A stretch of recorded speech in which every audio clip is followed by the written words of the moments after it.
Shalom. Ya, sukacita hari ini, amin. Puji Tuhan. Boleh minta tolong nyalain lampunya? Iya, selama ada 1 bulan lebih ya, kita tidak bertemu secara langsung atau ibadah onsite seperti ini.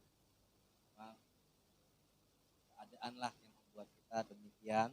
Kita juga harus patuh terhadap bangsa kita, peraturan pemerintah supaya kita ini tetap diam di rumah. Namun kerinduan kita sebagai umat Tuhan tentunya tidak bisa kita tahan, Bapak Ibu Saudara. Berapa dari kita sudah ngomong, Kak, kapan ya kita ibadah langsung? Kapan nih kita ibadah secara langsung?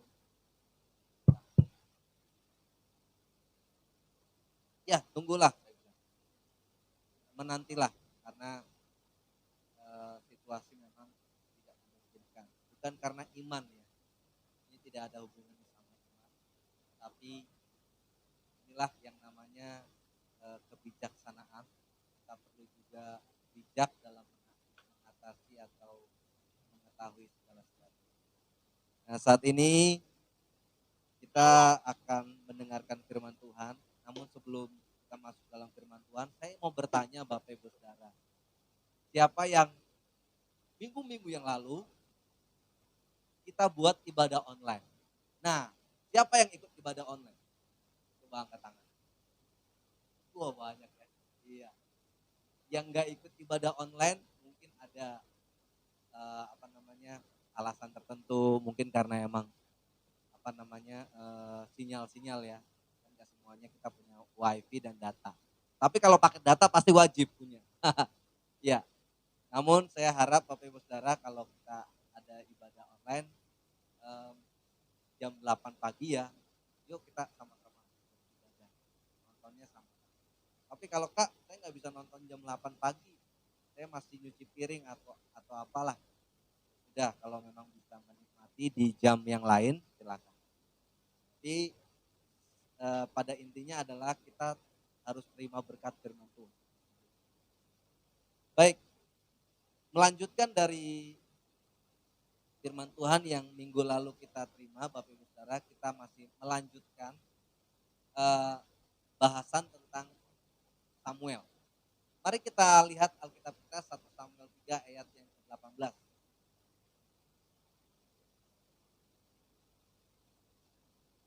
Saudara masih suka baca Alkitab? Amin ya. Tuhan, jangan sampai gara-gara pandemi saudara jadi gak mau baca Alkitab ya. Lebih suka nonton YouTube. 1 Samuel 3 ayat yang ke-18, yuk mari kita baca sama-sama di depan, semoga masih bisa ditampilkan. 1 Samuel 3 ayat yang ke-18. Ya. Yuk kita baca sama-sama dalam hitungan ketiga, 2, 3. Lalu Samuel memberitahukan semuanya itu kepadanya dengan tidak menyembunyikan sesuatu pun. Kemudian Eli berkata, dia Tuhan, biarlah diperbuatnya apa yang dipandang baik. Ya, Bapak Ibu Saudara yang dikasih Tuhan, ada satu momen tertentu di mana orang-orang itu harus dibuat untuk menjadi sempurna, begitu. Nah, semua orang akan masuk dalam proses itu. Nah, yang namanya proses untuk menjadi sempurna.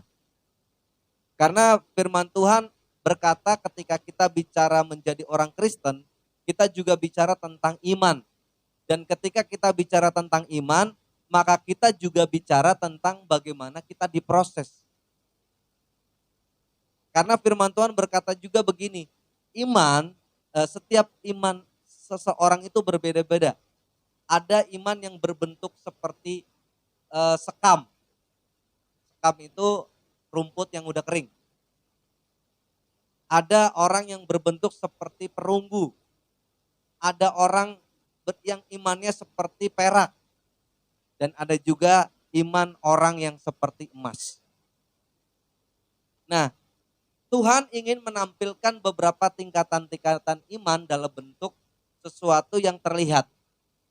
Kenapa demikian? Karena pada saat di zaman itu, logam-logam yang dinyatakan di dalam firman Tuhan, dan terakhir ada satu benda yang di luar daripada jenis logam, yaitu sekam tadi, adalah rumput. Kenapa demikian? Tuhan ingin menampilkan ternyata setiap orang punya iman yang memiliki harga, yang memiliki tingkatan, yang memiliki value. Nah semuanya, kata firman Tuhan, semua orang yang punya iman itu akan diuji dan dilebur di dalam api. Begitu. Saya dan saudara akan masuk di dalam proses. Dan proses yang Tuhan nyatakan adalah kita akan dilebur di dalam tungku api yang membara. Semuanya loh, bukan saya dan saudara. Tapi semuanya. Saudara mau menjadi pejabat, saudara punya jabatan yang tinggi, saudara juga mungkin hidup dalam kesusahan atau kesenangan, semua orang akan menerima yang namanya proses itu. Dan Bapak Ibu Saudara yang dikasih Tuhan, Tuhan ingin memunculkan kita ini sebagai emas, begitu. Ketika orang ditemukan sama Tuhan imannya seperti sekam, waktu dimasukkan di dalam api, baru saja ketemu dengan api, karena api yang akan diberi kepada Tuhan itu temperaturnya terlalu tinggi.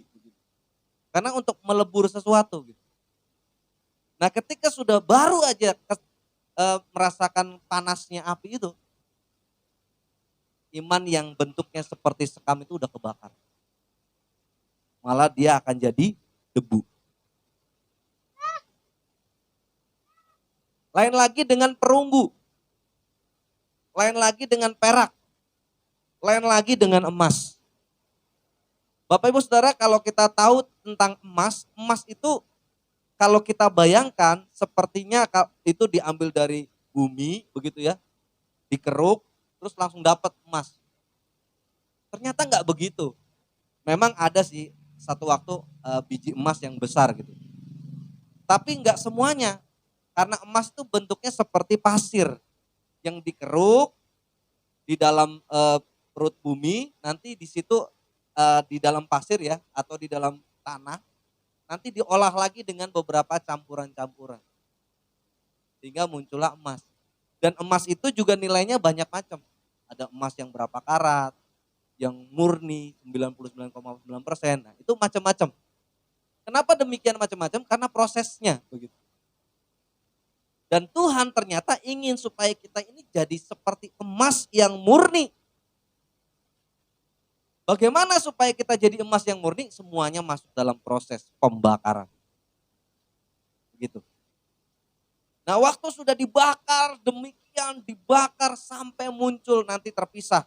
Ada emas, ada kata firman Tuhan, ada sanga, namanya sanga. Jadi waktu lagi sebelum dilebur itu ada campuran. Ada sanga, ada batu. Nah waktu masuk ke api itu terpisah. Sanga itu kadangkala naik di permukaan yang panas itu mendidih. Tapi emas itu akan turun, dia akan sendiri. Nah ternyata Tuhan ingin supaya kita seperti itu. Jadi emas yang murni, yang harganya sangat mahal. Dan itu semua orang akan masuk di dalam proses itu. Samuel adalah orang yang harus kita pelajari keteladanan hidupnya. Karena keteladanan hidupnya Samuel ini merupakan orang-orang yang munculnya seperti emas. Karena di masa mudanya dia sudah berbakti, dia sudah melayani Tuhan, dan pada masa mudanya dia masuk dalam era gilang gemilang. Coba kita lihat ayat yang ke-19. 18 ya, sekarang 19.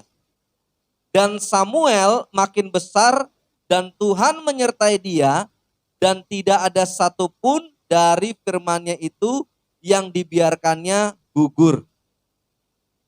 Saudara, inilah satu bentuk keteladanan Samuel di mana Tuhan menyertai dia. Dan yang lebih bagusnya adalah tidak ada satupun dari firman Tuhan yang dibiarkannya gugur. Artinya apa? Artinya waktu apa yang dia ucapkan itu terjadi. Waktu apa yang dia pikirkan itu terjadi. Waktu apa yang dicita-citakan itu terjadi. Semuanya terjadi dan gak ada yang gugur. Kenapa si Samuel itu sepertinya benar-benar diberkati Tuhan? Nah, saudara harus paham. Samuel ini hidup di tengah-tengah imam-imam, di tengah-tengah hamba-hamba Tuhan yang moralnya udah rusak. Begitu. Bahkan orang yang mementori dia aja Tuhan hukum. Padahal mah yang mentor yang mementori dia adalah orang yang punya jabatan tertinggi waktu itu sebagai imam besar begitu. Namanya Imam Eli. Tetapi sayang sekali keluarga Imam Eli, Hofni dan Pinehas adalah anak-anaknya itu dihancurkan Tuhan. Gara-gara apa? Karena mereka tidak menghormati Tuhan. Minggu yang lalu ya. Saudara masih paham ya? Masih ingat ya? Dihancurkan Tuhan karena nggak menghormati Tuhan. Tetap aja mereka masuk dalam proses. Dan pada proses akhirnya, lihat Hofni dan Pinehas tidak diberkati Tuhan. Apa yang membuat kita itu bisa belajar dari keteladanan Samuel? Selain menghormati Tuhan. Ada lagi. Samuel ini tidak ragu menyatakan kebenaran. Ayat yang ke-18 dia ngomong sama Imam Eli atas mimpi yang diterimanya atau sesuatu yang dibicarakan sama Tuhan atas hidupnya. Untuk keluarga Imam Eli. Lihat ya, dia junior. Terus tiba-tiba dia dipanggil sama senior. Ya. Nah, senior ini ingin supaya Samuel ini bicara tentang kebenaran. Kira-kira bagaimana kalau kita ngomong sama junior? Kalau kita sama orang tua kita atau siapapun yang kita anggap itu sebagai orang yang paling kita tuakan. Saya untuk ngomong kebenaran, betul nggak? Ya nggak? Kalau kita pengen ngomong sesuatu yang salah di mata orang yang kita tuakan, itu bahasanya harus begini, ya nggak? Coba kalau saudara ngomong sama orang tua saudara punya salah, terus ngomong, Pak, Bapak kayaknya jelek deh. Atau ngomong sama mama kita gitu ya, mama kita ini nggak seperti artis Korea misalnya. Terus kita tiba-tiba ngomong, mama kayaknya jelek deh gitu. Terang-terangan nyatain kebenaran. Wah, langsung pasti orang tua kita bisa marah. Atau sama bos kita lah, gitu. Bos kita punya kita karyawan, terus kita kita anak buah, terus kita punya bos ya. Terus ngomong sama bos kita ini ternyata ngelakuin kesalahan. Bos, kayaknya bos salah loh. Tiba-tiba kita masuk dari dia di dalam kantor, di dalam ruangannya, terus kita masuk. Bos, misi bos kayaknya salah bos. Tiba-tiba kita tunjuk-tunjuk bos, wah marah dia. Harus ada etikanya dan lain sebagainya, betul ya? Nah, Samuel pun demikian. Samuel bisa kita teladani adalah dia nggak ragu menyatakan kebenaran. Sekalipun Samuel memang waktu itu dia agak takut juga. Dia ditanya sama Imam Eli. Ayat yang ke-17, kata Eli, apakah yang disampaikannya kepadamu? Janganlah kau sembunyikan kepadaku. Gitu. Ya. Secara etika betul. Samuel sudah masuk dalam prosedur. Namun ketika bicara kebenaran, ayat yang ke-18, Samuel memberitakan semuanya itu kepadanya dengan tidak menyembunyikan sesuatu pun. Ini kabar buruk loh bagi Imam Eli. Tapi dia tidak menyembunyikan sesuatu apapun. Artinya si Samuel ini menceritakan kebenaran. Saudara tahu di zaman-zaman itu, kalau kita kadang-kala ada beberapa orang yang menyatakan kebenaran nih, itu langsung kalau nggak dipenggal kepalanya pada saat itu juga, atau dilakukan sesuatu yang negatif, begitu. Atau bisa jadi kena murka Allah. Seperti anak buahnya Nabi siapa? Elia. Nabi Elisa, dia punya anak buah. Waktu lagi dia melakukan sesuatu, terus sesuatu itu salah gitu. Langsung Elisa bilang, kamu nanti kena murka Tuhan. Akhirnya benar, langsung dia kena kusta gitu.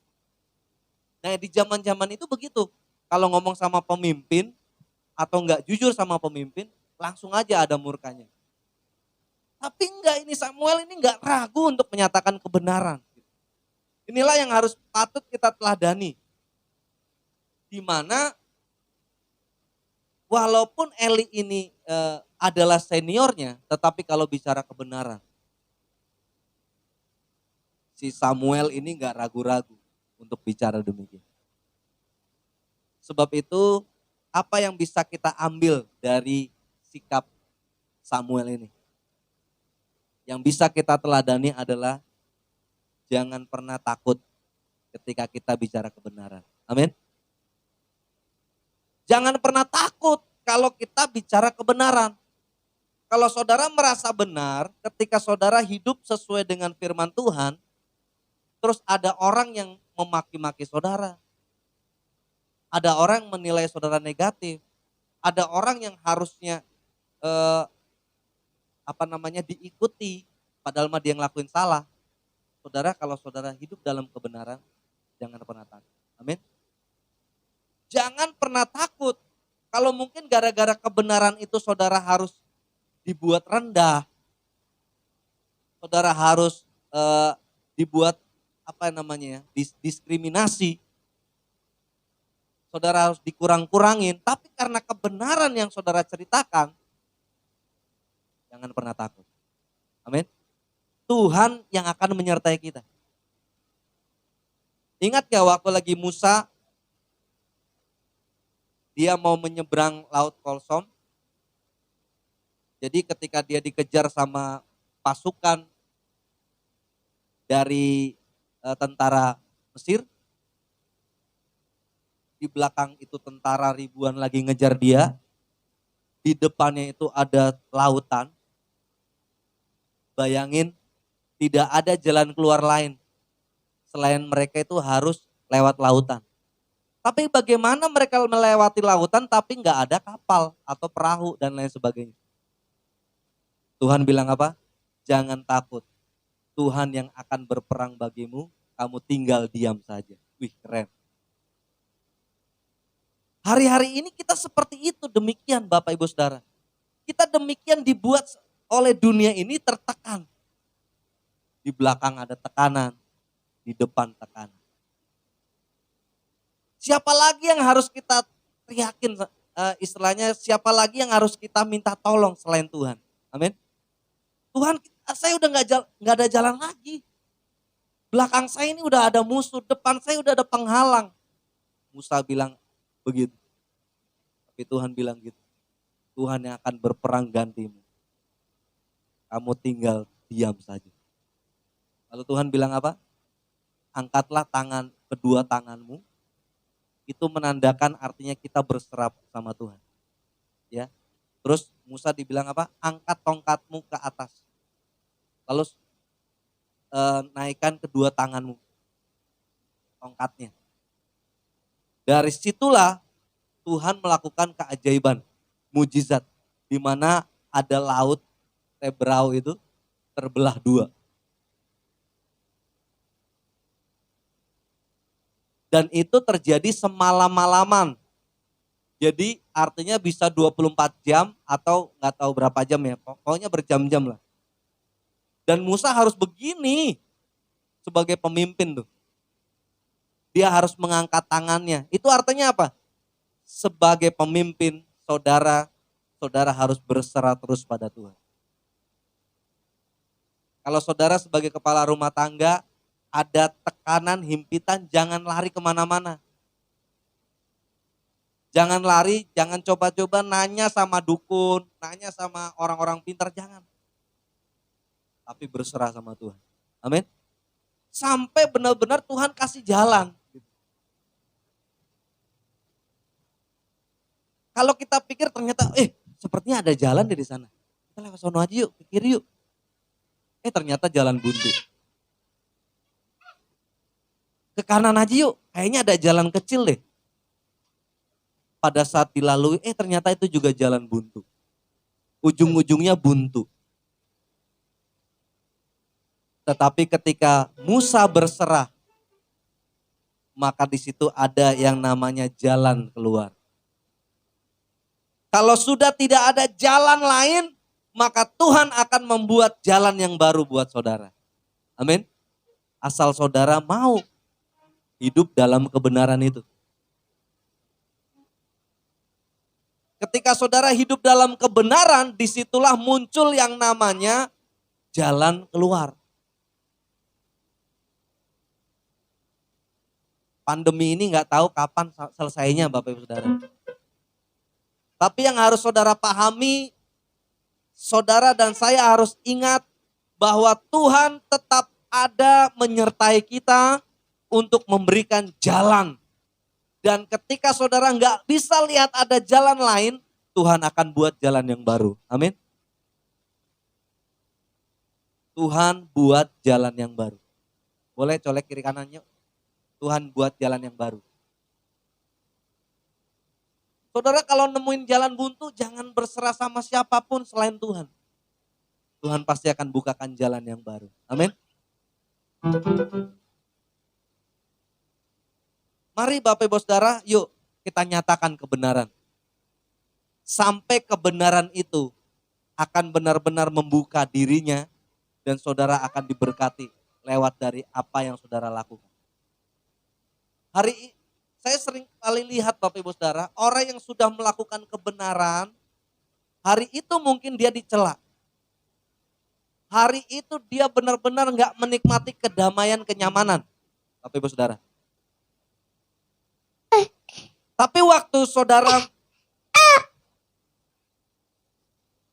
saudara benar-benar hidup dalam kebenaran, saya mau bilang, tunggu waktunya. Tunggu waktunya, maka saudara akan menerima kebenaran itu sendiri.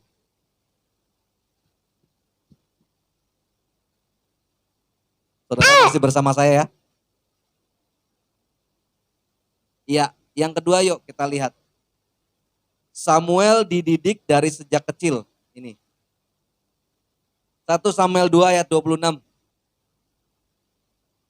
1 Samuel 2 ayat 26 berkata begini. Tetapi Samuel yang muda itu semakin besar dan semakin disukai, baik di hadapan Tuhan maupun di hadapan manusia. Saudara yang dikasih Tuhan, Samuel ini nggak serta-merta langsung diberkati Tuhan. Tetapi waktu lagi mudanya, waktu sejak kecilnya sampai dia muda, dia itu dididik oleh imam-imam yang waktu itu dia tinggal di dalam rumah Tuhan. Ketika dididik, Samuel yang muda itu semakin besar, semakin disukai. Baik di hadapan Tuhan maupun di hadapan manusia. Kenapa Tuhan begitu menyukai dia? Karena apa yang Tuhan perintahkan dia lakukan. Gitu. elunya. Kalau saudara mulai belajar untuk dididik dalam kebenaran firman Tuhan, jangan sekali-kali mundur Bapak Ibu Saudara. Teruslah menikmati didikan dari Tuhan. Sampai kapan? Nggak tahu. Sampai kita nggak tahu kapan berhentinya didikan itu buat kita. Tapi yang menjadi sebuah pernyataan dalam hidup kita adalah saya mau terus dididik oleh Tuhan. Karena waktu lagi Samuel sudah mulai muda, semakin besar, Tuhan benar-benar menyukainya. Dan gak cuma Tuhan, kata firman Tuhan, semakin besar dan semakin disukai, baik di hadapan Tuhan maupun di hadapan manusia. Lihat, kata di hadapan manusia artinya dia benar-benar disukai orang. Gitu. Kenapa dia disukai orang? Ya karena dia dididik di dalam kebenaran. Makanya jangan pernah mundur, jangan pernah saudara melakukan cara-caranya dunia untuk hidup dalam kehidupan saudara.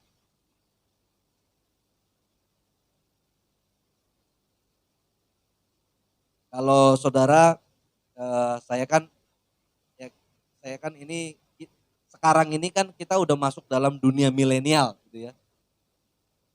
Generasi saya dengan generasi anak saya itu beda. Apalagi generasi Pak Alek nih, udah masuk dalam generasi old ya Pak ya. Generasi yang lalu, lampau. Jadul kita Pak, jadul. Nah masuklah generasi baru nih. Namanya generasi milenial. Generasi anak-anak saya ini. Sangat berbeda sekali pemikirannya begitu. Dunia mereka dunia maya, dunia gamers, dunia internet begitu. Mereka nggak ngerti dunia gundu itu seperti apa gitu ya. Tapi yang perlu kita pahami adalah bagaimana orang itu disukai Tuhan dan juga manusia. Adalah ketika dia dididik dengan benar begitu. Didikan apa yang buat dia benar adalah didikan firman Tuhan.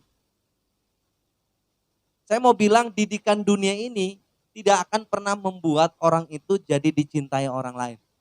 Apalagi disukai Tuhan. Saya ulang lagi. Didikan dunia ini tidak akan mungkin membuat orang itu disukai baik di hadapan Tuhan maupun di hadapan manusia.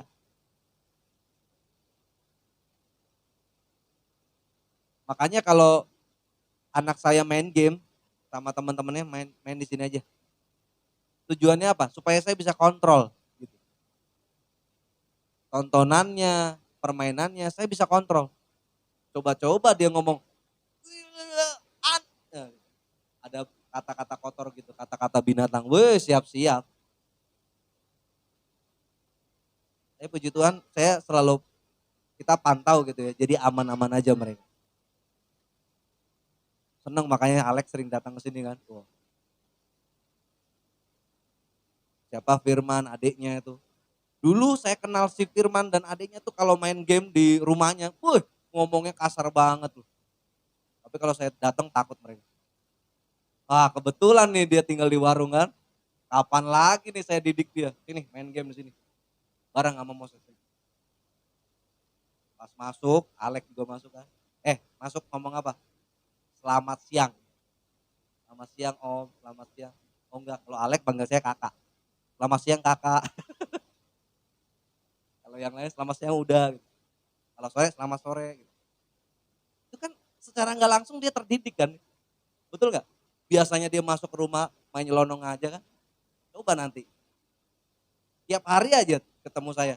Selamat siang udah, selamat siang kakak. Nanti di rumah gitu. Selamat siang bapak. Gitu. Selamat siang bapak. Gitu. Yang lebih ngerinya kalau dia manggil nama kan. Coba kalau dia manggil nama, selamat siang Harlan gitu. Nama gua dipanggil. Kenapa demikian? Karena nggak terdidik. Anak saya juga pernah tuh. Siapa yang kecil banget tuh si Jora. Halo Ratno gitu. Karena waktu itu istri saya bilang, ini papa namanya Ratno, mama namanya Rahel. Tiba-tiba saya datang dia ngomong, halo Ratno. Lah, kaget ya. Ya itu intermezzo ya. Jadi artinya gini Bapak Ibu Saudara, kita perlu yang namanya masuk dalam didikan. Sejak kecil sampai kita dewasa pun kita harus dididik dalam kebenaran firman Tuhan. Yang paling parahnya adalah ketika kita tidak mau dididik begitu. Saya mau bilang Bapak Ibu Saudara, orang yang gak masuk dalam didikan, itu adalah orang-orang yang mudah sekali terguncang imannya. Orang yang benar-benar gak mau dididik dalam kebenaran firman Tuhan, saya mau bilang imannya mudah tergoncang. Hari-hari ini kita baru saja mengalami gangguan loh. Menurut saudara corona ini gangguan atau enggak? Gangguan ya. Mengganggu sekali. Siapa yang enggak mengalami kerusakan finansial, kerusakan hubungan dan lain sebagainya gara-gara corona ini? Semuanya ngalamin kok. Baru-baru ini baru kita mau ini nih, ada orang yang minta tolong untuk dibantu pernikahannya begitu. Yang enggak lain enggak bukan karena ekonomi begitu. Saudara bisa paham enggak? Gara-gara corona, lihat deh. Orang-orang udah kayak mau nyelamatin dirinya sendiri. Orang-orang udah kayak lupa kalau kita ini harusnya mengasihi begitu. Iya kan? Ini baru corona loh, baru penyakit yang istilahnya kalau kena corona nggak langsung besok mati gitu. Mungkin seminggu atau 2 minggu gara-gara kurangan oksigen baru mati. Tapi nanti akan ada penyakit yang lebih dahsyat lagi. Ya pagi hari seneng-seneng, terus siangnya kena penyakit, malamnya meninggal. Suatu saat nanti ada begitu. Tapi lihat Bapak Ibu Saudara, baru begini aja, ada beberapa orang yang imannya itu udah goyang. Udah kelihatan gelombang kekhawatirannya. Saudara bisa paham ya? Bisa juga menilai diri kita kok. Oh iya ya, masa gara-gara corona iman saya jadi lemah ya? Oh iya ya, gara-gara corona saya jadi khawatir ya. Kalau saudara menemukan itu, ayo bertobat. Kita ulang lagi. Ingatlah didikan dari firman Tuhan. Kadangkala kita nggak mau dididik karena kita emosi.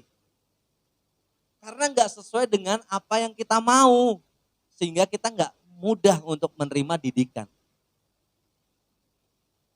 Tapi saya dan saudara akan menerima didikan ketika saudara ini menerima, membuka diri untuk dididik. Apalagi dididik dalam firman Tuhan. Jadi jangan pernah mundur Bapak Ibu Saudara untuk mendengarkan kebenaran firman Tuhan, untuk melakukan firman Tuhan. Begitu. Ayub 23 ayat yang ke-10. Terakhir nih.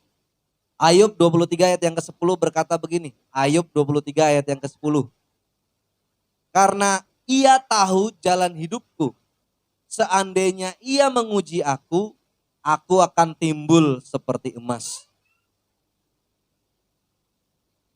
Ayub ini bicara mengenai ujian yang dia terima, kemudian dia menyimpulkan terhadap apa yang terjadi atas hidupnya. Sampai hari ini saya melihat dan saya pribadi juga demikian, gak pernah menerima penderitaan seperti Ayub ini. Saya belum pernah menerima ujian yang berat seperti Ayub ini. Saya sih juga belum pernah lihat saudara seperti Ayub ya. Yang udah borokan, anaknya dipanggil Tuhan, dimatikan, harta bendanya ludes diambil orang. Bukan diambil ya, dirampas. Sampai dia cuma punya satu yang dia disisakan sama Tuhan. Apa? Istrinya. Udah disisain satu istrinya ngomong lagi. Lu masih bertahan sama Tuhan. Kenapa gak lu kutukin aja Tuhan? Itu istrinya tuh. Tapi saya mau bilang ya, ini saya gak jelekin. Saya gak bilang istrinya Ayub jelek. Tapi saya mau bilang, orang yang paling setia di muka bumi adalah istrinya Ayub. Kenapa? Waktu lagi Ayub bilang, wanita, apa ya dia bilang, saya lupa. Apa? Kenapa engkau hanya terima yang baik saja, tapi giliran yang gak baik engkau gak terima? Marah kan Ayub? Pertanyaannya, istrinya kemana setelah itu? Ya kan? Betul gak? Ayub gak ditulis loh, dia kawin lagi, enggak. Waktu itu istrinya ditegur, dia bertobat. Waktu dia bertobat, dia balik lagi. Si Ayub pulih, istrinya pulih, mereka punya anak lagi. Namanya Karen Hapuk. Adalah wanita yang paling tercantik di muka bumi waktu itu. Siapa yang lahir? Ya istrinya. Makanya istrinya adalah orang yang paling setia. Saya mau bilang, ketika ujian itu datang pada Ayub menyimpulkan hal yang positif. Karena ia tahu jalan hidupku. Seandainya ia menguji aku akan timbul seperti emas.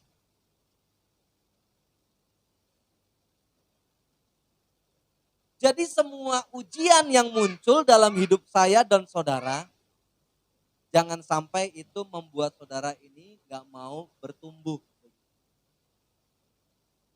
Semua ujian itu akan muncul untuk menguji saudara dan saya seperti emas. Ayub berhasil dalam ujiannya. Dan dia timbul seperti emas. Saya dan saudara pun demikian. Ketika saudara bisa benar-benar mempertahankan iman saudara sampai hari ini, saya mau bilang saudara akan timbul seperti emas. Siapa yang pengen jadi emas? Angkat tangan, boleh. Amin. Saya dan saudara akan jadi emas ketika saudara mau bertahan. Yang penting pertama adalah saudara harus terus menceritakan kebenaran. Yang kedua, saudara harus mau terus dididik dalam kebenaran firman. Dua hal itulah yang saudara harus jalankan. Dan ketika saudara jalankan, maka saudara akan menemukan jati diri saudara terhadap Tuhan. Saudara akan menemukan Tuhan dalam hidup saudara. Samuel benar-benar menemukan Tuhan dalam hidupnya ketika dia hidup dalam didikannya Tuhan. Dan dia boleh menyatakan kebenaran. Puji Tuhan. Kita tundukkan kepala, saya serahkan mimbar kepada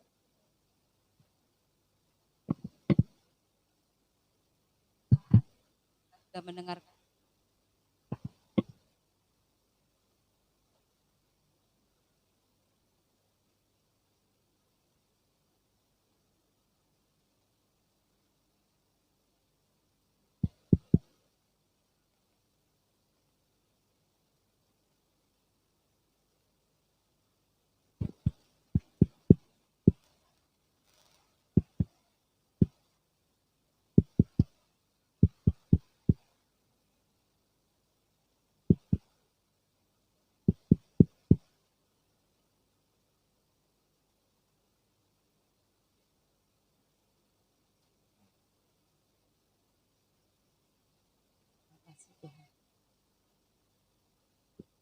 Amin, puji Tuhan. Kita akan memberikan korban persembahan. Nanti saya minta saudara Daus maju ke depan untuk membawakan persembahan. Segala puji syukur hanya bagi-Mu Tuhan.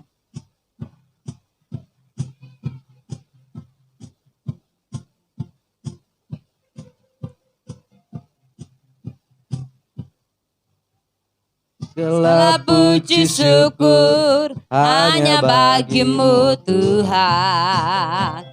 Sebab Kau yang layak dipuja. Kami mau bersorak tinggikan nama-Mu. Haleluya, soraklah haleluya. Soraklah haleluya, soraklah haleluya, haleluya.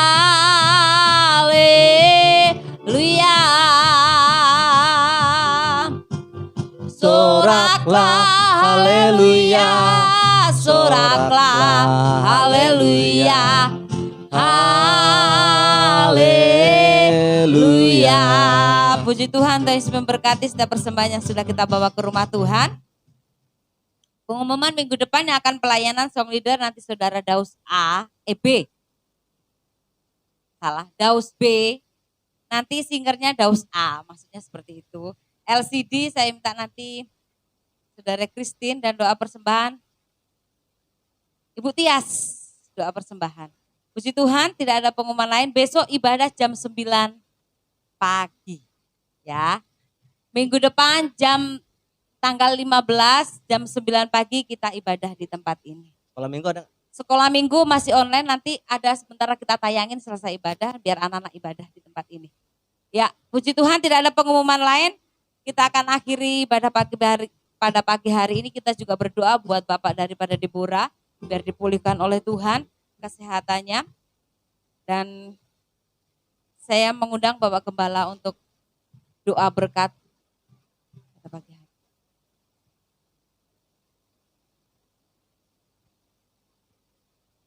Mari kita bangkit berdiri Bapak Ibu Saudara.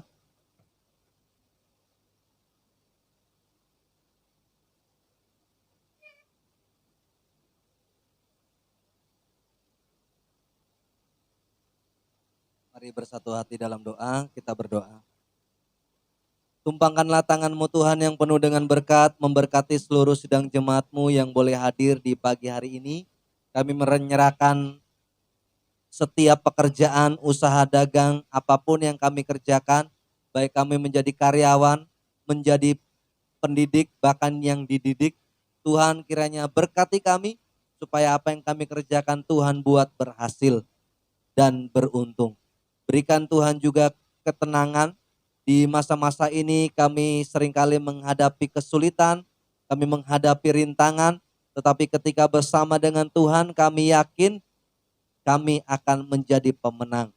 Kami berdoa Tuhan, mereka yang tidak bisa hadir karena sakit, Tuhan pulihkan mereka dengan kuasa-Mu, jamah sembuhkan sehingga mereka boleh kembali lagi minggu depan untuk bersama-sama berbakti di tempat ini. Tuhan berkati pula untuk apa yang diperlukan rumah-Mu di tempat ini, Tuhan yang cukupkan, Tuhan yang menyediakan segala sesuatunya sehingga semuanya berjalan dengan baik. Terima kasih Tuhan, terima kasih. Kami juga berdoa kiranya juga menolong baik Tuhan Yesus untuk bangsa dan negara kami yang hari-hari ini sedang menghadapi berbagai-bagai persoalan, baik juga pandemi yang belum berakhir. Tuhan menolong para petugas yang ada.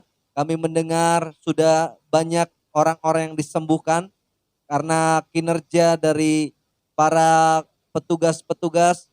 Biarlah memberkati mereka Tuhan, supaya mereka juga diberikan kekuatan, diberikan juga kemampuan untuk boleh Tuhan Yesus menjadi para pemimpin yang baik untuk dapat menyelesaikan pandemi ini bersama-sama sehingga bangsa kami ini boleh kembali lagi utuh seperti sedia kala. Kami berdoa juga Tuhan Yesus, Engkau juga menolong lingkungan tetangga sekitar kami, berkati mereka, apa yang mereka kerjakan, lakukan semuanya juga Tuhan buat baik. Terima kasih Tuhan, terima kasih. Kami akan pulang masing-masing, tibakan kami di rumah dengan tanpa kurang satu apapun, menyerahkan juga Tuhan ibadah sekolah minggu nanti, supaya juga Tuhan yang memberkati. Terima kasih Tuhan, kami tutup ibadah kami di pagi hari ini dengan mengucap syukur hanya di dalam nama Tuhan Yesus Kristus. Mari Bapak Ibu Saudara, tengadakan tanganmu untuk kita terima berkat Tuhan. Bapak Ibu Saudara yang dikasihi Tuhan, terimalah berkat dari Tuhan. Kiranya Tuhan memberkati engkau dan melindungi engkau. Tuhan menyinari engkau dengan wajahnya dan memberi engkau kasih karunia. Tuhan menghadapkan wajahnya kepadamu dan memberi engkau damai sejahtera. Sebab itu, terimalah berkat dari Allah Bapa, berkat dari Allah Anak, juga berkat dari Allah Roh Kudus yang akan menyertai kita mulai pagi hari ini, besok bahkan sampai Maranatha, Tuhan Yesus datang kembali. Kita terima berkat Tuhan dalam nama Tuhan Yesus Kristus. Bapa, terima kasih. Bapa, terima kasih. Bapa, terima kasih. Bapa di dalam surga, ku berterima kasih. Amin. Selamat pagi, selamat bersatu teduh. Tuhan Yesus memberkati.